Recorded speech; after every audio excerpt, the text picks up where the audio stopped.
الحمد لله كفى وسلام على عباده الذين اصطفى أما بعد فأعوذ بالله من الشيطان الرجيم بسم الله الرحمن الرحيم ملة أبيكم إبراهيم هو سماكم المسلمين وقال عليه الصلاة والسلام إن الله يرفع بهذا الكتاب أقواما ويضع بها آخرين أو كما قال عليه الصلاة والسلام অধ্যকার শাহ কামালিয়া মদিনাতুল উলুম তিলিপুকুর মাদ্রাসার অধীনে পরিচালিত আল কামাল ছাত্র কাফেলার উদ্যোগে আয়োজিত আজকের এই বার্ষিক তামাদ্দুন প্রতিযোগিতার সম্মানিত সভাপতি, বিজ্ঞ বিচারক মণ্ডলী, সুদক্ষ পরিচালক ও আমার সামনে বসা বাংলার বিভিন্ন স্থান থেকে ছুটে আসা এলেম পিপাসক কিছু তলবে ইলম ছাত্র ভাইয়েরা, আমি সকলকে জানাচ্ছি আমার অন্তরের অন্তঃস্থল থেকে শুভেচ্ছা ও অভিনন্দন। প্রিয় উপস্থিতি, হামদ ও নাতে পরে আমি সরাসরি চলে যাচ্ছি আমার মূল পর্যায়ে। আমার বিষয়বস্তু হলো মুসলিম জাতির উন্নতি ও অধঃপতনের ইতিহাস। আল্লাহ তাআলা চাইতো উল্লেখিত বিষয়ের প্রতি কিঞ্চিত পরিমাণ আলোকপাত করব, মা তৌফিক ইল্লা বিল্লাহ। প্রিয় উপস্থিতি, চলুন শুরুতেই জেনে আসি মুসলমান কাদেরকে বলা হয়। ইসলাম ধর্মের অনুসারীদেরকে মুসলমান বলে। যদি প্রশ্ন করেন মুসলমান নামকরণ কি করেছেন, মহান আল্লাহ তাআলা বলেন মিল্লাত আবিকুম ইব্রাহিম হুয়া সাম্মাকুমুল মুসলিমিন। তোমাদের জাতির পিতা হযরত ইব্রাহিম আলাইহিস সালাম তোমাদের নাম মুসলমান রেখেছেন। সম্মানিত উপস্থিতি, মুসলমানদের অধঃপতনের যে সমস্ত কারণ পাওয়া যায় তার ভিতরে মূল কারণ হচ্ছে দুইটি। এক নম্বর কোরআন সুন্নাহকে ছেড়ে দেওয়া, আর দ্বিতীয়ত হচ্ছে দুনিয়ার প্রতি অতিশয় লোভ এবং ইসলামকে বিজয় করার সংগ্রাম থেকে দূরে সরে আসা। প্রিয় উপস্থিতি, মুসলমানদের জীবনের এক বিরাট ইতিহাস ও ঐতিহ্য রয়েছে নবী করিম সাল্লাল্লাহু আলাইহি ওয়াসাল্লামের যুগ থেকে। যে সময় নবী করিম সাল্লাল্লাহু আলাইহি ওয়াসাল্লাম নবুয়ত প্রাপ্ত হন, তখন থেকেই তিনি ইসলামকে বিজয় করার আপ্রাণ চেষ্টা চালিয়ে যান। নবী করিম সাল্লাল্লাহু আলাইহি ওয়াসাল্লামের চেষ্টার ফলে যদিও কিছু অল্প সংখ্যক মুসলমান একপাশে ইসলাম ধর্ম গ্রহণ করেছেন, অপরদিকে রয়ে যায় হাজার হাজার ইহুদির এক জামাত। সেই সমস্ত ইহুদির সঙ্গে মোকাবেলা করতে গিয়ে নবী করিম সাল্লাল্লাহু আলাইহি ওয়াসাল্লাম অনেক কয়েকটি ইসলামী যুদ্ধ সংগঠিত হয়।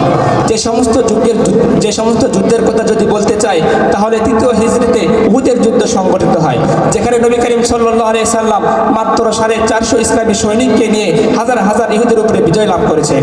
সম্মানিত উপস্থিতি, সপ্তম হিজরিতে খয়বরের যুদ্ধ সংগঠিত হয়, যেখানে নবী করিম সাল্লাল্লাহু আলাইহি ওয়াসাল্লাম মাত্র 600 ইসলামী সৈনিককে নিয়ে হাজার হাজার ইহুদের উপরে বিজয় লাভ করেছেন। আমাদের প্রসিদ্ধ যোদ্ধা বদরের যোদ্ধা, যেখানে মাত্র 313 জন ইসলামী সৈনিককে নিয়ে 1000 ইহুদের উপরে বিজয় লাভ করেছেন। সম্মানিত উপস্থিতি, এখন প্রশ্ন হতে পারে এত অল্প সংখ্যক মুসলমান নিয়ে হাজার হাজার ইহুদের উপরে বিজয় করা কিভাবে সম্ভব হয়? সম্মানিত উপস্থিতি, ওই সময় মুসলমানদের অন্তরে ছিল কোরআন, মুসলমানদের ব্যক্তিগত জীবন ছিল কোরআন সুন্নাহয় পরিচালিত, তাদের পারিবারিক জীবন ছিল কোরআন সুন্নাহয় পরিচালিত, তাদের রাষ্ট্রীয় জীবন ছিল কোরআন সুন্নাহয় পরিচালিত। ওই সময় মুসলমানদের ভিতরে দুনিয়ার প্রতি কোনো লোভ ছিল না। ওই সময় মুসলমানরা ইসলামকে বিজয় করার প্রতিটি সংগ্রামে অংশগ্রহণ করেছেন। এই জন্যই তো ওমর ফারুক রাদিয়াল্লাহু তাআলা আনহু বলেছেন ইন্নাল্লাহা ইয়ারফাউ বিহাদাল কিতাবি আকওয়ামান ওয়া ইয়াদউ বিহা আখারিন, যে এই কোরআনের উপরে আমল করেছেন, এই কোরআনের উপরে আমল করার কারণে অনেক সম্প্রদায়কে আল্লাহ তাআলা সম্মান দিয়েছেন, উঁচু বানিয়েছেন, ইজ্জত দিয়েছেন। আর এই কোরআনের উপরে আমল না করার কারণে অনেক সম্প্রদায়কে আল্লাহ তাআলা নিচু বানিয়েছেন, অপদস্থ করেছেন, লাঞ্ছিত করেছেন। সম্মানিত হাজিরিন, আজ আমাদের বর্তমান যে মুসলমানদের অবস্থা কি? আজ আমাদের বর্তমান যে মুসলমানদের ব্যক্তিগত জীবনে কোরআন সুন্নাহ পাওয়া যায় না। যদি তাদের ব্যক্তিগত জীবনে কোরআন সুন্নাহ পাওয়া যেত, তাহলে চতুর্দিকে মুসলমান থাকা সত্ত্বেও মাঝখানে কোনো জাতি ফিলিস্তিনদের উপরে নির্যাতন করতে পারত না। সম্মানিত উপস্থিতি, আজ আমাদের মুসলমানদের পারিবারিক জীবনে কোরআন সুন্নাহ পাওয়া যায় না। যদি পারিবারিক জীবনে কোরআন সুন্নাহ পাওয়া যেত, তাহলে কোনো রাস্তাঘাটে বেপরদা নারীকে আমাদের চোখে পড়তো না। সম্মানিত উপস্থিতি, আজ আমাদের মুসলমানদের জীবনে রাষ্ট্রীয় জীবনে কোরআন সুন্নাহ পাওয়া যায় না। যদি রাষ্ট্রীয় জীবনে কোরআন সুন্নাহ পাওয়া যেত, তাহলে আমাদের বাংলাদেশে কোরআন সুন্নাহর আইন ব্যতীত অন্য কোনো আইনে রাষ্ট্র পরিচালিত হতো না। সম্মানিত উপস্থিতি, আজ আমাদের মুসলমানদের জীবনে কোরআন সুন্নাহ নাই। আজ আমাদের মুসলমানদের অন্তরে দুনিয়ার লোভ বাসা বেঁধেছে। আজ আমাদের মুসলমানরা ইসলামকে বিজয় করার সংগ্রাম থেকে অনেক দূরে সরে গিয়েছে। মনে রাখবেন মুসলমান, যতদিন না মুসলমানদের জীবন, রাষ্ট্রীয় জীবন, পারিবারিক জীবন, রাজনীতি জীবন যতদিন না কোরআন সুন্নাহয় পরিচালিত না হবে, ততক্ষণ মুসলমানরা প্রতি ধাপে ধাপে লাঞ্ছিত আর অপদস্থ হতেই থাকবে। সম্মানিত হাজিরিন, স্পষ্ট ভাষায় একটা কথা বলতে চাই, মুসলমানদের জীবনকে রাজনীতি জীবন, পারিবারিক জীবন, প্রত্যেকটি জীবনের ক্ষেত্রে কোরআন সুন্নাহয় পরিচালিত হতে হবে।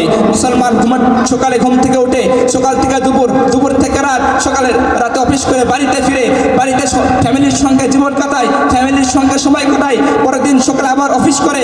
এটা কোনো একজন মুসলমানদের জীবন হতে পারে না। মুসলমানদের সংযুক্ত জীবনে কোরআন সুন্নাহয় পরিচালিত করতে হবে। এই জন্য আসেন, আমাদের ছোট্ট জীবন মহান আল্লাহ তাআলা দুনিয়াতে পাঠাইছেন, আমাদের জীবনকে, জীবনের প্রত্যেকটি ক্ষেত্রে কোরআন সুন্নাহর উপরে আমল করি, ইসলামী প্রতিটা জিহাদে অংশগ্রহণ করান। মহান আল্লাহ তাআলা আমাদের সকলকে তৌফিক দান করুক। ও আখির দাওয়ানা আলহামদুলিল্লাহি রাব্বিল আলামিন। আসসালামু আলাইকুম ওয়া রাহমাতুল্লাহি ওয়া বারাকাতুহু।